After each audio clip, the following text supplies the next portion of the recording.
Esteemed lovers of wisdom, I bid you a warm welcome to Irevelato, a sanctuary for those who seek to unveil the depths of the human psyche. Today, we shall immerse ourselves in the profound world of dream psychology, as elucidated by Carl Jung, the luminary of Analytical Psychology, as we explore Chapter 12 of his magnum opus, Collected Papers on Analytical Psychology. In this chapter, entitled The Psychology of Dreams, Jung invites us on an expedition through the labyrinthine paths of the unconscious mind, where dreams reign supreme as the enigmatic messengers of our deepest desires and conflicts. You shall uncover the arcane symbolism that permeates our nightly visions and decipher the cryptic language of the unconscious. Jung's groundbreaking work proposes that dreams serve as a vital, compensatory function, balancing the scales of our psyche. Through this lens, you shall probably come to appreciate the indispensable role that they play in maintaining your mental equilibrium and accelerating personal growth. I also invite you, fellow truth seekers, to join our erudite community by engaging with the material presented herein. By subscribing to our channel, leaving a like, sharing our content, and participating in the comments section, you become an integral part of a collective endeavor to expand the frontiers of human understanding. Your support not only fuels our passion for creating thought-provoking content, but also helps us disseminate this knowledge to a wider audience thirsting for intellectual nourishment. For those who feel compelled to contribute further to our noble cause, I invite you to explore our Patreon page and the various resources available in the description below. Your generous patronage allows us to devote ourselves fully to the creation of videos that illuminate the darkest recesses of the human mind and inspire a lifelong love of learning. And so, without further ado, let us start this cerebral odyssey, discover the mysteries of dream psychology, and plumb the depths of the unconscious. Thank you for being a part of the Irevelato family, where the pursuit of knowledge is not merely a pastime, but a sacred calling. Collected Papers on Analytical Psychology by Carl Gustav Jung, translated by Constance Ellen Long. Chapter 12. The Psychology of Dreams. A dream is a psychic structure which at first sight appears to be in striking contrast with conscious thought, because judging by its form and substance, it apparently does not lie within the continuity of development of the conscious contents. It is not integral to it, but is a mere external and apparently accidental occurrence. Its mode of genesis is in itself sufficient to isolate a dream from the other contents of the conscious. For it is a survival of a peculiar psychic activity which takes place during sleep, and does not originate in the manifest and clearly logical and emotional continuity of the event experienced. But a careful observer should have no difficulty in discovering that a dream is not entirely severed from the continuity of the conscious, for in almost every dream, certain details are found which have their origin in the impressions, thoughts, or states of mind of one of the preceding days. Insofar, a certain continuity does exist, albeit a retrograde one. But anyone keenly interested in the dream problem cannot have failed to observe that a dream has also a progressive continuity, if such an expression be permitted, since dreams occasionally exert a remarkable influence upon the conscious mental life, even of persons who cannot be considered superstitious or particularly abnormal. These occasional after-effects are usually seen in a more or less distinct change in the dreamer's frame of mind. It is probably in consequence of this loose connection with the other conscious contents that the recollected dream is so extremely unstable. Many dreams baffle all attempts at reproduction, even immediately after waking. Others can only be remembered with doubtful accuracy, and comparatively few can be termed really distinct and clearly reproducible. This peculiar reaction with regard to recollection may be understood by considering the characteristics of the various elements combined in a dream. The combination of ideas in dreams is essentially fantastic. They are linked together in a sequence which, as a rule, is quite foreign to our current way of thinking, and in striking contrast to the logical sequence of ideas which we consider to be a special characteristic of conscious mental processes. It is to this characteristic that dreams owe the common epithet of meaningless. Before pronouncing this verdict, we must reflect that dreams and their chain of ideas are something that we do not understand. Such a verdict would therefore be merely a projection of our non-comprehension upon its object, but that would not prevent its own peculiar meaning being inherent in a dream. In spite of the fact that for centuries an endeavor has been made to extract a prophetic meaning from dreams, Freud's discovery is practically the first attempt to find their real significance. His work merits the term scientific because this investigator has evolved a technique which, not only he but many other investigators also assert, achieves its object, namely, the understanding of the meaning of the dream. This meaning is not identical with the one to which the manifest dream content makes fragmentary allusion. This is not the place for a critical discussion of Freud's psychology of dreams, but I will try to give a brief summary of what may be regarded as more or less established facts of dream psychology today. The first question we must discuss is, whence do we deduce the justification for attributing to dreams any other signification than the unsatisfying fragmentary meaning of the manifest dream content? As regards this point, a particularly weighty argument is the fact that Freud discovered the hidden meaning of dreams by empiric and not deductive methods.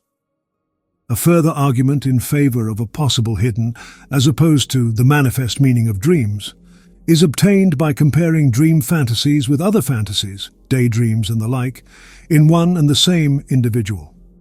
It is not difficult to conceive that such day fantasies have not merely a superficial, concretistical meaning, but also a deeper psychological meaning. It is solely on account of the brevity that I must impose upon myself that I do not submit materials in proof of this.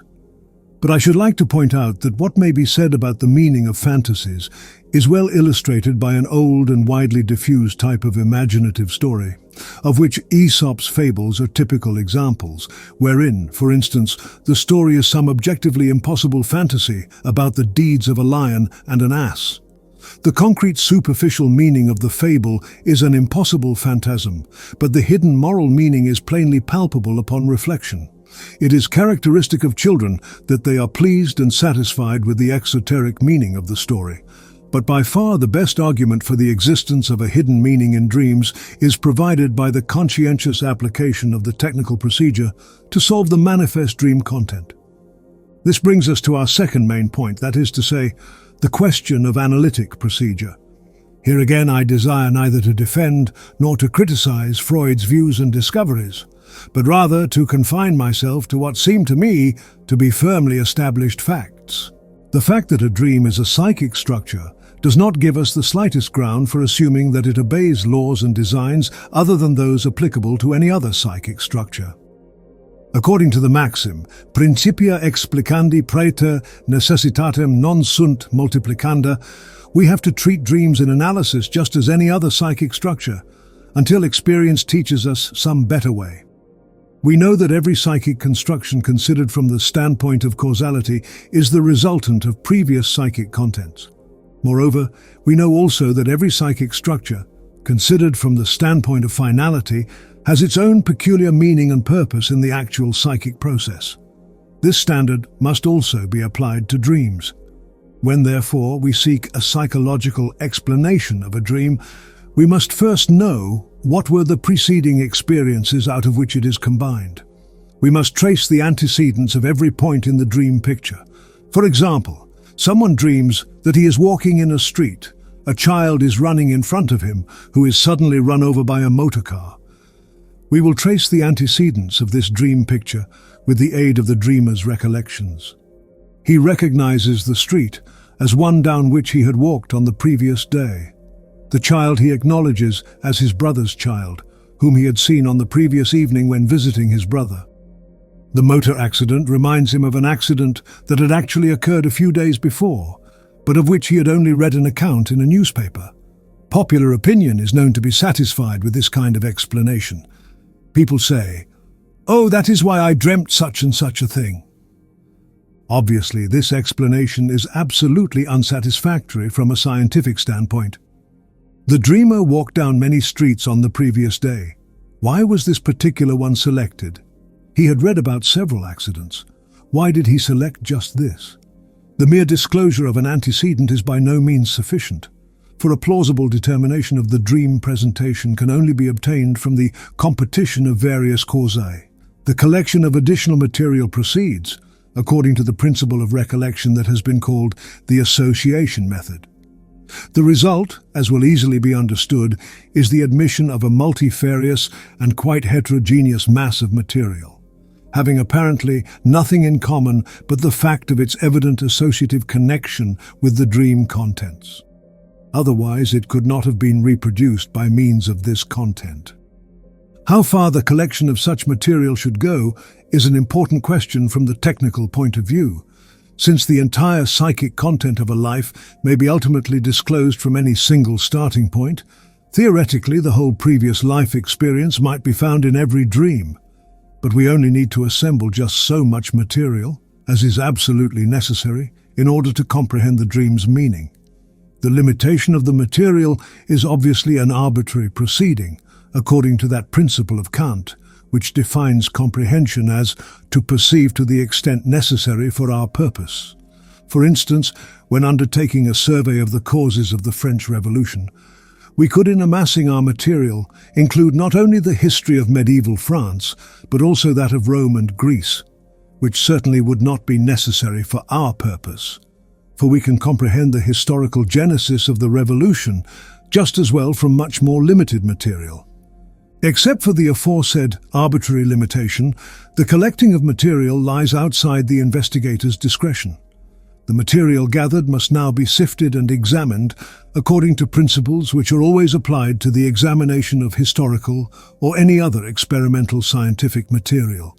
The method is an essentially comparative one, which obviously cannot be applied automatically, but is largely dependent upon the skill and aim of the investigator. When a psychological fact has to be explained, it must be remembered that psychological data necessitate a twofold point of view, namely, the viewpoint of causality and of finality. I use the word finality intentionally, in order to avoid confusion with the idea of teleology. I use finality to denote the immanent psychological teleology. Insofar as we apply the viewpoint of causality to the material that has been associated with the dream, we reduce the manifest dream content to certain fundamental tendencies or ideas.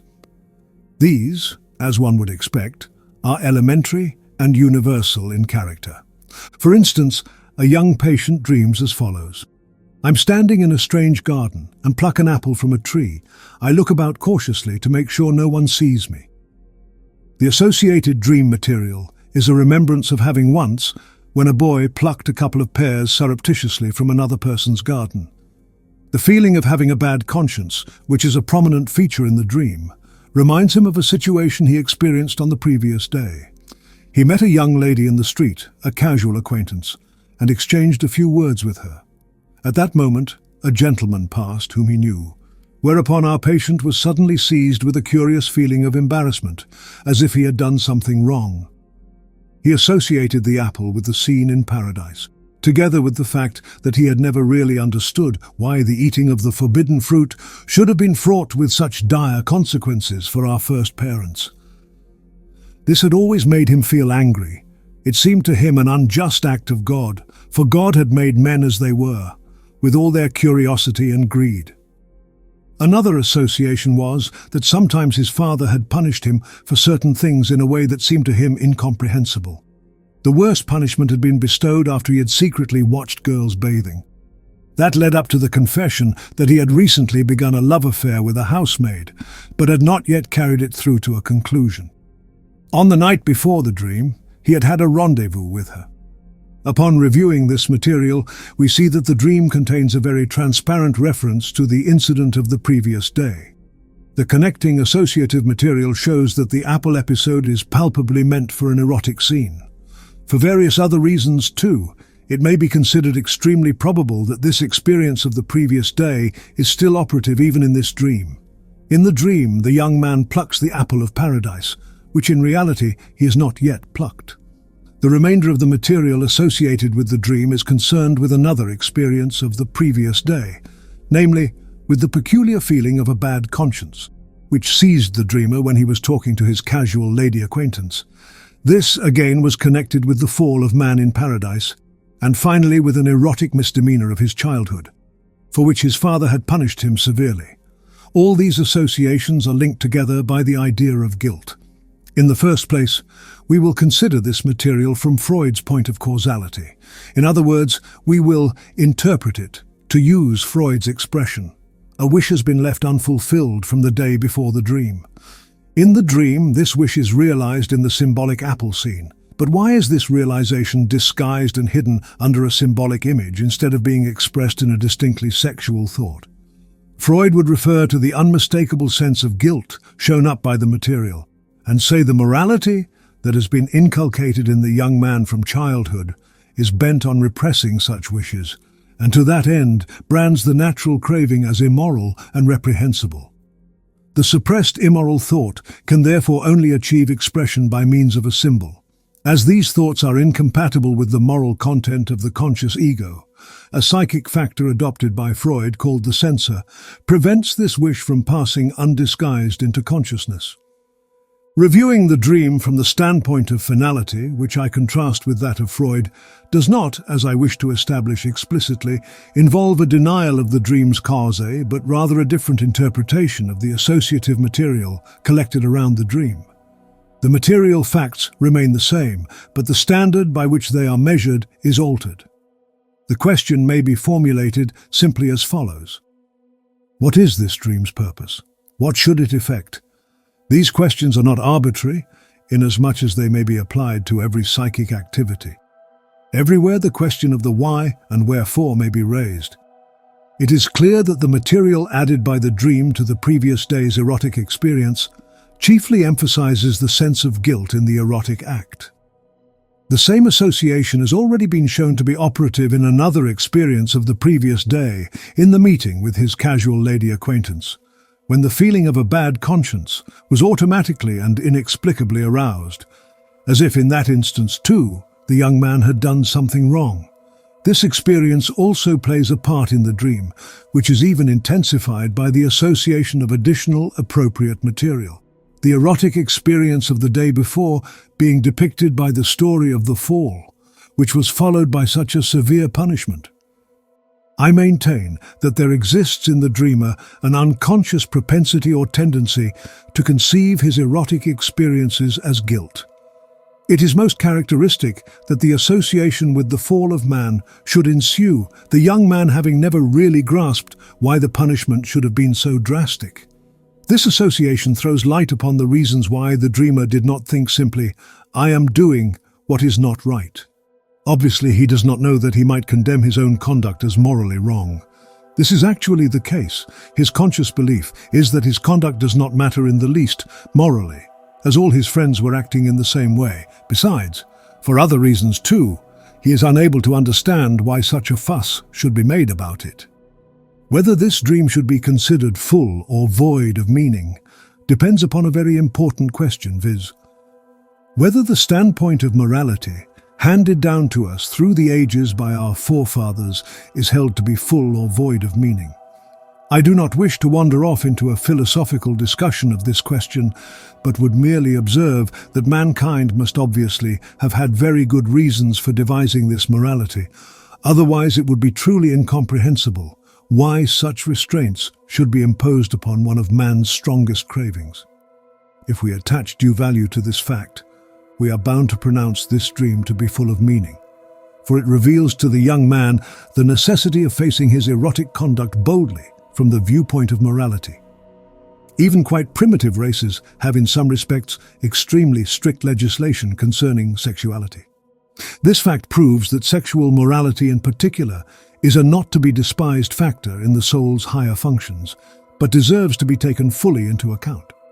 In this case, it should be added that the young man, influenced by his friend's example, somewhat thoughtlessly let himself be guided exclusively by his erotic cravings, unmindful of the fact that man is a morally responsible being and must perforce submit voluntarily or involuntarily to a morality that he himself has created.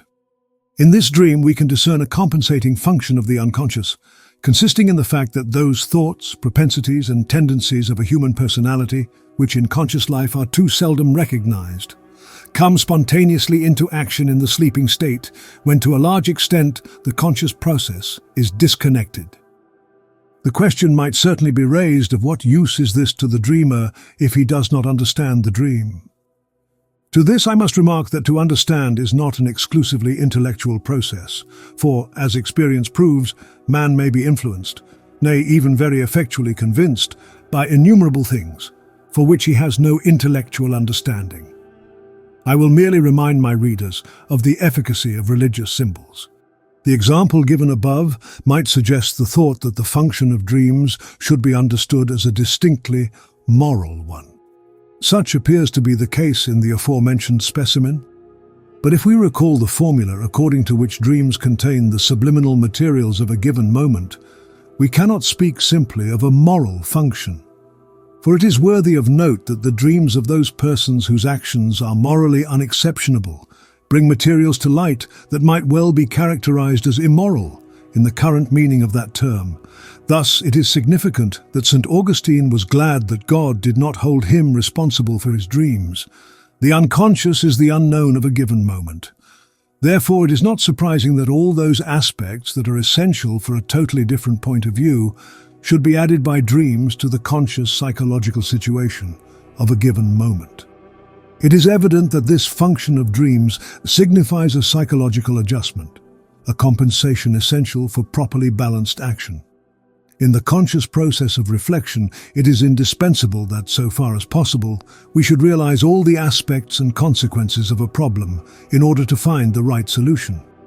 This process is continued automatically in the more or less unconscious state of sleep, wherever, as our previous experience seems to show, all those other points of view occur to the dreamer, at least by way of illusion, that during the day were underestimated or even totally ignored. In other words, were comparatively unconscious. As regards the much-discussed symbolism of dreams, the value attached to it varies according to whether the standpoint of causality or of finality is adopted. According to Freud's causal viewpoint, it proceeds from a craving, viz., from the suppressed dream wish. This craving is always somewhat simple and primitive and is able to disguise itself under manifold forms. For instance, the young man in question might just as well have dreamt that he had to open a door with a key, or that he had to travel by airplane, or that he was kissing his mother, etc. From this standpoint, all those things would have had the same meaning. In this way, the typical adherents of Freud's school have come to the point of interpreting, to give a gross instance, almost all long objects in dreams as phallic symbols. From the viewpoint of finality, the various dream pictures have each their own peculiar value. For instance, if the young man, instead of dreaming of the apple scene, had dreamt he had to open a door with a key, the altered dream picture would have furnished associative material of an essentially different character. That, again, would have resulted in the conscious situation being supplemented by associations of a totally different kind from those connected with the apple scene. From this point of view, it is the diversity of the dream's mode of expression that is full of meaning, and not the uniformity in its significance. The causal viewpoint tends by its very nature towards uniformity of meaning, that is, towards a fixed significance of symbols. On the other hand, the final viewpoint is perceived in an altered dream picture, the expression of an altered psychological situation. It recognizes no fixed meaning of symbols. From this standpoint, all the dream pictures are important in themselves, each one having a special significance of its own, to which it owes its inclusion in the dream. Keeping to our previous example, we see that from the standpoint of finality, the symbol in this dream is approximately equivalent to a parable. It does not conceal, but it teaches. The apple scene recalls vividly the sense of guilt, at the same time disguising the real deed of our first parents. It is obvious we reach very dissimilar interpretations of the meaning of the dream, according to the point of view adopted. The question now arises, which is the better or truer version? After all, for us therapeutes, it is a practical and not a merely theoretical necessity which leads us to seek for some comprehension of the meaning of dreams. In treating our patients, we must, for practical reasons, endeavor to lay hold of any means that will enable us to train them effectually. It should be quite evident from the foregoing example that the material associated with the dream has opened up a question calculated to make many matters clear to the young man, which hitherto he has heedlessly overlooked. But by disregarding these things, he was really overlooking something in himself, for he possesses a moral standard and a moral need just like any other man. By trying to live without taking this fact into consideration, his life is one-sided and incomplete, so to say, incoordinate, which has the same consequences for the psychological life as a one-sided and incomplete diet has for the physical. In order to develop a person's individuality and independence to the uttermost, we need to bring to fruition all those functions that have hitherto attained but little conscious development or none at all. In order to achieve this aim, we must, for therapeutic reasons, enter into all those unconscious aspects of things brought forward by the dream material. This makes it abundantly clear that the viewpoint of finality is singularly important as an aid to the practical development of the individual. The viewpoint of causality is obviously more in accord with the scientific spirit of our time, with its strictly causalistic reasoning. Much may be said for Freud's view as a scientific explanation of dream psychology. But I must dispute its completeness, for the psyche cannot be conceived merely from the causal aspect, but necessitates also a final viewpoint. Only a combination of both points of view, which has not yet been attained, to the satisfaction of the scientific mind, owing to great difficulties both of a practical and theoretical nature, can give us a more complete conception of the essence of dreams. I would like to treat briefly of some further problems of dream psychology that border on the general discussion of dreams. Firstly, as to the classification of dreams, I do not wish to overestimate either the practical or theoretical significance of this question. I investigate yearly some 1,500 to 2,000 dreams, and this experience enables me to state that typical dreams actually do exist, but they are not very frequent, and from the viewpoint of finality, they lose much of the importance accorded them by the fixed significance of symbols of the causal viewpoint. It seems to me that the typical themes of dreams are of far greater importance, for they permit of a comparison with the themes of mythology. Many of these mythological themes, in the study of which Frobenius has rendered notable service, are also found in dreams, often with precisely the same significance. Unfortunately, the limited time at my disposal does not permit me to lay detailed materials before you. This has been done elsewhere. But I desire to emphasize the fact that the comparison of the typical themes of dreams with those of mythology obviously suggests the idea, already put forward by Nietzsche, that dream thought should be conceived from a phylogenetic point of view as an older form of thought. Instead of multiplying examples in explanation of my meaning, I will briefly refer you to our specimen dream. As you remember, that dream introduced the apple scene as a typical representation of erotic guilt. The gist of its purport is, I am doing wrong in acting like this. But it is characteristic that a dream never expresses itself in this logically abstract way, but always in the language of parable or simile. This peculiarity is also a characteristic feature of primitive languages, whose flowery idioms always strike us. If you call to mind the writings of ancient literature, e.g. the language of simile in the Bible, you will find what nowadays is achieved by means of abstract expressions could then only be attained by means of simile. Even such a philosopher as Plato did not disdain to express certain fundamental ideas by means of simile. Just as the body bears traces of its phylogenetic development, so also does the human mind. There is therefore nothing surprising in the possibility of the allegories of our dreams being an archaic survival. At the same time, the theft of the apple in our example is a typical theme of dreams, often recurring with various modifications. It is also a well-known theme in mythology and is found not only in the story of paradise, but in numerous myths and fables of all ages and climes. It is one of those universally human similes which can reappear in anyone, at any time. Thus, dream psychology opens up a way to a general comparative psychology, from which we hope to gain the same understanding of the development and structure of the human soul, as comparative anatomy has given us concerning the human body.